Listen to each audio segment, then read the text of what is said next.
নমস্কার বন্ধুরা, আমার এই ছোট্ট ব্লগে আপনাদের স্বাগত। আজকে একটা অন্য কিছু করে দেখব। চলুন দেখি কি করতে পারি, একটু চেষ্টা করব। এই যে একটা বাঁশের টুকরো নিয়ে নিয়েছি, দেখুন এইটার উপরে আমি একটু কাজ করে অন্য কিছুর রূপ দেব।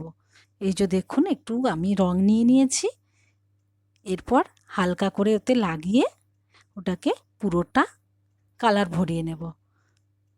এই যে দেখুন পুরো ভরে নিচ্ছি, এইভাবে পুরোটা ভরে নিয়েছি। আর নিচটা যে ফাঁকা আছে ওইখানটা আমি একটু ব্লু রং করে নেব।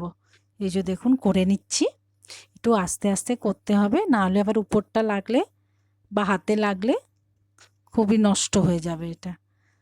দেখুন এইভাবে আমি পুরোটাই করে নিয়েছি। এরপর একটু শুকিয়ে নিয়ে আবার উপরের দিকটা আছে ওই দিকটা একটু ব্লু রং করে নেব, কিন্তু একটু সরু করে, নিচের মতো চওড়া করে না।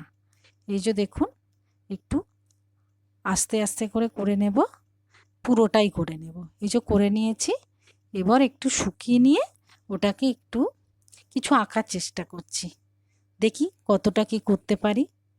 চলুন দেখি, একটা পুতুলের শেপ দিতে চাইছি।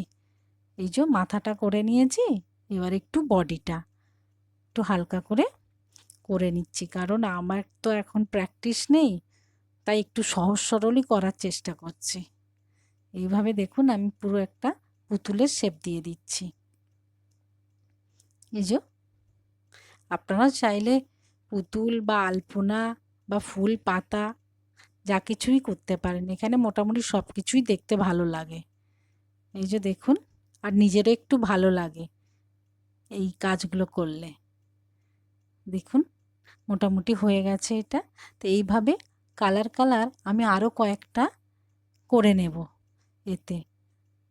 এইভাবে করে নিলে মোটামুটি হয়ে যাবে। দেখুন হয়ে গেছে মোটামুটি, আর এইটাই বাকি আছে, এটাকেও আমি একটু সাবধানে করছি।